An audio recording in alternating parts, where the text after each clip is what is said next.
वसई विरार परिसरात आज काँग्रेस आक्रमक होताना दिसली। काँग्रेसने रस्त्यावर उतरत चक्क टोल नाका बंद केलेला आहे। मुंबई अहमदाबाद महामार्गावर जो खानिवडे टोल नाका आहे हा काँग्रेसने बंद केलेला आहे। मागील अनेक दिवसांपासून घोडबंदर परिसरात जर आपण पाहिलं तर या रस्त्याचं रडगाणं मोठ्या प्रमाणावर सुरू आहे। या रस्त्यावर मोठ्या प्रमाणावर खड्डे पडलेले आहेत आणि या विरोधात काँग्रेस आक्रमक होताना दिसली।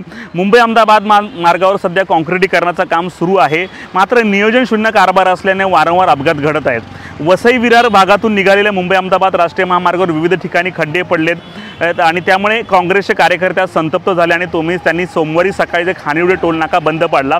वसई पूर्वेच्या भागातून मुंबई अहमदाबाद महामार्ग गेला आहे आणि हा संपूर्ण महामार्ग दिल्लीपर्यंत जोडत आहे, परंतु असं असताना देखील अशा प्रकारच्या महामार्गाला खड्डे पडतात, वाहतूक कोंडी होते। या विरोधात काँग्रेसने पाऊल उचललेलं आहे। तर दुसरीकडे असं असताना देखील सर्रासपणे टोल वसुली सुरू आहे। या रस्त्याच्या समस्यांबाबत वारंवार पत्रव्यवहार करूनही कोणत्याच उपाययोजना केलेत नसल्याचा आरोप जे आहे काँग्रेसचे पर्यावरण विभागाचे अध्यक्ष समीर वर्तक यांनी केले। यांच्या कार्यकर्त्यांनी सकाळी 10च्या सुमारास उग्र होऊन हे जे आहे आंदोलन केलेलं आहे आणि जोपर्यंत राष्ट्रीय महामार्गाच्या अधिकाऱ्यांवर मनुष्यवधाचे गुन्हे दाखल करावे होत नाही तोपर्यंत आम्ही गप्प बसणार नसल्याचं समीर वर्तक यांनी सांगितलेलं आहे। कारण घोडबंदर रोडचं मागील 7 ते 8 वर्षापासून दुखणं आहे। पावसाळा आला की खड्डे पडतात। आता नवीन काँक्रिटीकरणाचं काम सुरू आहे, ते देखील निकृष्ट दर्जाचं आणि संत गतीने, त्यामुळे अशा प्रकारचे अपघात होतात। नेमकं समीर वर्तक यांनी काय म्हटलं आपण ऐकूयात।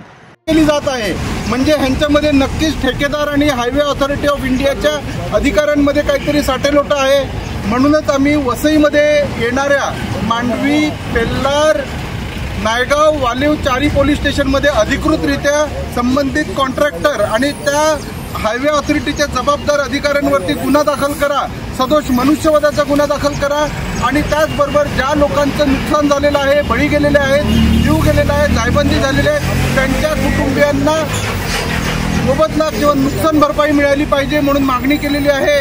जोपर्यंत आमची मागणी पूर्ण होत नाही तोपर्यंत हा आम्ही टोल नाका चालू होऊन देणार नाहीये। कारण नागरिकांच्या खिशातून एका बाजूने पैसे काढायचे आणि दुसऱ्या बाजूला नागरिकांना त्रास देण्याचं काम